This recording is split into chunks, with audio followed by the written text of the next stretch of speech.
మా సామాజిక వర్గానికి సంబంధించి నేనే వస్తే నాకు ఓట్లు వేశారని కొన్ని ఊర్లలో కూడా దాడులు జరిగాయి. కొన్ని ఊర్లలో భయభ్రాంతులు కూడా కొన్ని జరగడం జరిగింది. వినుకొండ కానీ సత్తెనపల్లి కానీ. అలాగే ఒక సోదరుడు ఆత్మహత్య కూడా చేసుకున్నాడు, ఒక ఉప సర్పంచ్ సత్తెనపల్లి.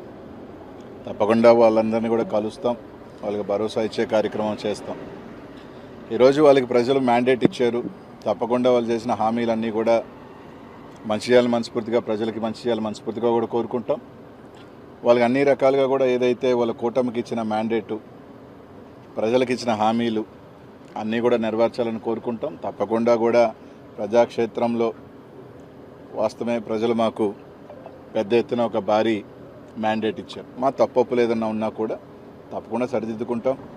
ప్రజలకి నిరంతరం మళ్ళీ అందుబాటులో ఉండే కార్యక్రమాలు తొందరలో కూడా మళ్ళీ వాళ్ళకి కూడా కొంత అవకాశం ఇస్తాం. న్యూ గవర్నమెంట్ కాబట్టి తప్పకుండా కూడా తప్పులు చేస్తే ప్రజల పక్షాన్ని నిలబడతాం, మా కార్యకర్తల పక్షాన్ని నిలబడతాం. ఈ రోజుకి కూడా జగన్మోహన్ రెడ్డి గారు ఒంటరిగా పోటీ చేసినా కూడా 40% ఓట్ షేరు ఈరోజు జగన్మోహన్ రెడ్డి గారు సాధించుకోగలిగారు. సీట్లు రాకపోయినప్పుడు కూడా దాదాపు 40% ఓట్ షేర్తో ఈరోజు జగన్మోహన్ రెడ్డి గారు ఉన్నారు. మళ్ళీ బౌన్స్ బ్యాక్ అవుతాం, ప్రజల పక్షాన్ని నిలబడతామని చెప్పి తెలియజేస్తూ ఉన్నాం. కొంతమంది అనిల్ అజ్ఞాతంలోకి వెళ్ళిపోయాడు. ఎన్నికలైంది 4వ తారీఖున 6-7 రోజులైంది. దీని లోపలికి అడిగి పారిపోతాం. నాకేమీ దాదాపు 2009 నుంచి 2019 దాకా దాదాపు ప్రతిపక్షమే. కేవలం 5 సంవత్సరాలే అధికారం. దాంట్లో కూడా చిట్ట చివరి 2 సంవత్సరాలు ఒక రకంగా స్థానికంగా నాకు అనేక ఇబ్బందులే పడ్డా. దానివల్ల దాదాపు 15 సంవత్సరాలు నా రాజకీయ జీవితంలో 10 సంవత్సరాలు, ఇంకొక 5 సంవత్సరాలు ఉంటాం. దానివల్ల ఏదో ఇబ్బంది పడిపోయేది. తప్పకుండా ఏ దానికైనా కూడా ఏం చేసినా కూడా సిద్ధంగా కూడా ఉంటాం. రాజకీయాల్లోకి వచ్చిన తర్వాత ఏ నిర్ణయం తీసుకున్నా ఏ దానికి చేసినా కూడా కట్టుబడి ఉంటేనే కదా రాజకీయాల్లోకి వస్తాం. నిజమే, మా వల్ల పొరపాట్లు లేకపోతే మేము అధికారంలో ఉన్నప్పుడు కొన్ని మా రకరకాల వల్ల మేము ఓటమి చెందొచ్చుంటాం. తప్పు ఓటమి చెందినంత మాత్రాన దాన్ని సరిదిద్దుకొని మళ్ళీ వెళ్తాం. మాలో లోపాలేంటి? కొంతమంది చెప్తా ఉన్నారు మంత్రుల వల్ల నోటు దూల వల్ల ఓడిపోయారు, మంత్రులు దీనివల్ల ఓడిపోయారని. రైట్, నిజంగా మా పొరపాట్లు ఉంటే ఎవరైనా కానీ తప్పకుండా మా తరపున సరి చేసుకోవాలంటే సరి చేసుకుంటాం. ప్రజలు మేము అలా ఉన్నాం కాబట్టి మాకు ఈ మ్యాండేట్ ఇచ్చారు మా అందరికీ అనుకుంటే తప్పకుండా దానికి సంబంధించి సరిదిద్దుకొని ఇంకా మెరుగ్గా వెళ్తాం. ఒక అపజయం కానీ వస్తే ఆ అపజయంలో నుంచి మనం సరిదిద్దుకొని దీంట్లో ఓహో ఇది పొరపాటు జరిగింది అని చెప్పుకొని గెలుపు దిశగా దాన్ని ముందు తీసుకువెళ్ళే ఆలోచనలో వెళ్తాం తప్ప ఓడిపోయాము కాబట్టి కృంగిపోయి మూల కూర్చునే పరిస్థితి అయితే ఉండదు. తప్పకుండా నా రాజకీయంలో నాకేం ఓటమేం కొత్త కాదు. 29 సంవత్సరాల్లోనే ఓటమిని చూసినా ఎదుర్కొన్నా. భగవంతుడి దయ వల్ల కొంతమంది కోరుకున్నట్టు ఒక చిన్న స్థాయి వ్యక్తిని ఎవరు అండదండలు లేకపోయినా ఈ రాష్ట్రంలో చిన్న వయసులోనే 2 సార్లు ఎమ్మెల్యే అయినా ఉండి మంత్రి అయినా ఉండి, అది జగన్మోహన్ రెడ్డి గారి ఆశీస్సుల వల్ల, మా నెల్లూరు ప్రజల ఆశీస్సుల వల్ల. ఆయనతో వెంట ఉంటాం. ఆయనకు మంచి ఉన్నప్పుడు బాగున్నాం, ఆయన బాగా కష్టంలో ఉన్న ఆయన ప్రతిభ ఉన్నాం. బాగున్నప్పుడు మమ్మల్ని బాగా చూసుకున్నాడు.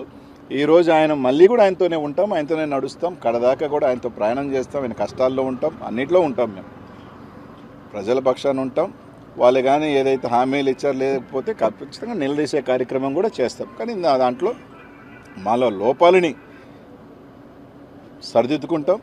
తప్పకుండా కొందరు చెప్పినట్టు మాలో ఏమైనా లోపాలు ఉంటేనే ఏదో ఒక చిన్న ఉంటే తప్పకుండా సరిదిద్దుకొని ఇంకా మెరుగ్గా వచ్చే కార్యక్రమం చేస్తాం.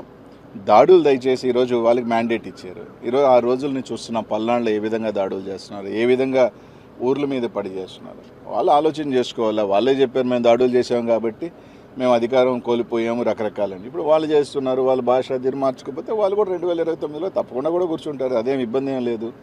మా భాషలు బాగాలేను అన్నప్పుడు మమ్మల్ని అన్నప్పుడు వాళ్ళు ఈరోజు మాట్లాడే భాషలు కూడా తప్పకుండా ఉంటాయి. కాబట్టి తప్పకుండా ఎవరు యాడికి ఏమి వెళ్ళిపోం.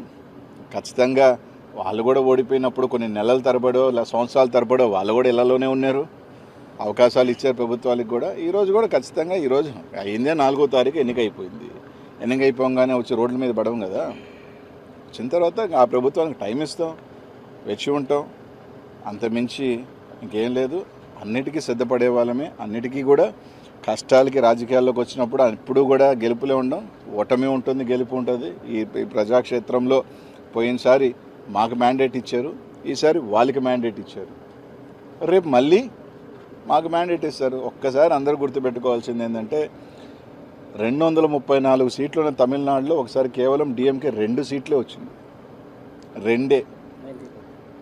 తర్వాత ఎన్నికల్లో మళ్ళీ గవర్నమెంట్ 4 సార్లు డిఎంకే రాజకీయ జీవితంలో డిపాజిట్స్ కోల్పోయింది, 4 టైమ్స్, ప్రతిసారి గెలిచింది.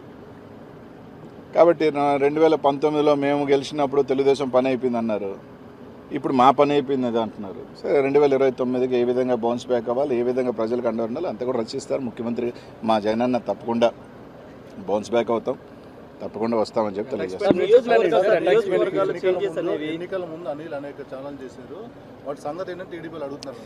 ఇప్పుడు ఒకసారి మీరు అందరూ ఆలోచన చేయాలా, నేను ఛాలెంజ్ విసిరాను కానీ ఛాలెంజ్ ఎవరు తీసుకోవాలి? ఎలా ఉంటారంటే నేను ఛాలెంజ్ విసిరినమాట వాస్తవమే, నేను ఛాలెంజ్ విసిరినప్పుడు అవతల ఛాలెంజ్ తీసుకొని రైట్ మేము కట్టుబడి ఉన్నాం ఈ ఛాలెంజ్కి అని చెప్పుకుని ఉంటే బాగుండేది. ఎన్నికలు అయిపోయిన తర్వాత అప్పుడు ఛాలెంజ్ చేసేవి కదా అంటే అలా కాదు కదా. నేను ఒక సవాల్ విసిరినప్పుడు ఆ సవాల్ స్వీకరించేవాడు కూడా స్వీకరించుకొని చేస్తుంటే బాగుండేది. రైట్, ఏదో సామెత ఒకటి ఉంది, హనుమాన్ జంక్షన్లో నాకు బాగా నచ్చిన డైలాగు, గెలిచినోడు చెప్తాడు ఓడినోడు వినాలని. ఈరోజు వాళ్ళు చెప్తున్నారు, మేము వింటాం, పర్వాలేదు. ఈరోజు వాళ్ళు ఏదైనా చెప్తున్నారు, రైట్, వాళ్ళు ట్రోల్ చేసుకునే అబ్బాయి ఇబ్బంది ఏం లేదు. ట్రోల్ చేసుకునే స్థాయిలో మేము ఉన్నామంటే మేము ఎదిగినట్టే. We are in public, good publicity or bad publicity is a publicity. నియోజకవర్గాల మార్పులు ఓటమిలో ఎంతవరకు ఫ్యాక్టర్కి పనిచేయండి? ఏమీ ఇప్పుడు కాదంటారు అది. పల్నాడులో నాకు 40,000 ఓట్లు ఎమ్మెల్యేల కన్నా ఎక్కువ వచ్చినాయి కదా, అంటే మీ కొరకే కాదు ఓవరాల్గా చెప్తున్నా. కాబట్టి అదేం పెద్ద నేను కోరుకోను, ఎందుకంటే ఇంత పెద్ద ఎలక్షన్ దీంట్లో కొన్ని దగ్గరలో చూసుకున్నప్పుడు రకరకాల అనుమానాలు ఉన్నాయి, రకరకాలు ఉన్నాయి. కాబట్టి అదేం పెద్ద ఫ్యాక్టరీ నేను అనుకోను. వేరియస్ రీజన్స్ అన్వేషిస్తూ ఉన్నారు, కొన్ని మాకు తెలుసుకోని కారణాలు, మా నాయకులు కూడా కారణాలు ఎందుకు పోయినాయి, రకరకాల కారణాలని వాళ్ళు అన్వేషిస్తున్నారు, మేము అన్వేషిస్తున్నాం. తప్పకుండా దాన్ని అంతా కూడా ఓవర్ హెడ్ చేసుకొని వాళ్ళు ఇచ్చిన హామీలు కానీ రకరకాలు కానీ ఖచ్చితంగా నిలబడి వాళ్ళు చెప్పిన హామీలు ఉన్నాయి కదా, అవి కూడా ప్రజలకు చేయాలా, చేయకపోతే తప్పకుండా ప్రజాపక్షాన్ని నిలబడతాం. తప్పకుండా ప్రతి ఒక్క కార్యకర్త కూడా జగన్మోహన్ రెడ్డి గారు అండగా ఉంటారు, మేము అందరం కూడా అండగా ఉంటాం. తొందరలోనే దానికి సంబంధించింది కూడా ఇది చేస్తాం. తప్పకుండానే అందరం కూడా ఎప్పుడు కూడా ఏ గవర్నమెంట్కైనా కూడా కొంత టైం అనేది ఇస్తారు, ఎవరైనా కూడా ఒక 6 months 1 year దేనికైనా కూడా ఒక స్టార్టింగ్ పీరియడ్ ఉంటుంది, వేచి ఉంటాం. తప్పకుండా వాచ్ చేస్తాం, చూస్తాం, మంచి చేస్తే తప్పకుండా మంచి చేయాలని కోరుకుంటాం. పవన్ కళ్యాణ్ అసెంబ్లీకి గేట్ కూడా తాకనివ్వని నేను అనలేదే, అసెంబ్లీకి పంపించిన అసెంబ్లీకి వెళ్ళడం చెప్పారు. నేను అనలేదే. జనసేన కార్యకర్తలు పెద్ద ఎత్తున మీ మీద ట్రోల్ చేస్తున్నారు. నేను అనలేదు అన్నమాట. ప్రమాణ స్వీకారం చేసి తప్పకుండా నేను చెప్పేది ఏంటంటే పవన్ కళ్యాణ్ గేట్ దాటలేదు. ఫస్ట్ ఆఫ్ ఆల్ నేను అనలేదు, ఫస్ట్ ఆఫ్ ఆల్ అది నేను అనలేదు, పక్కన పెట్టుకోండి.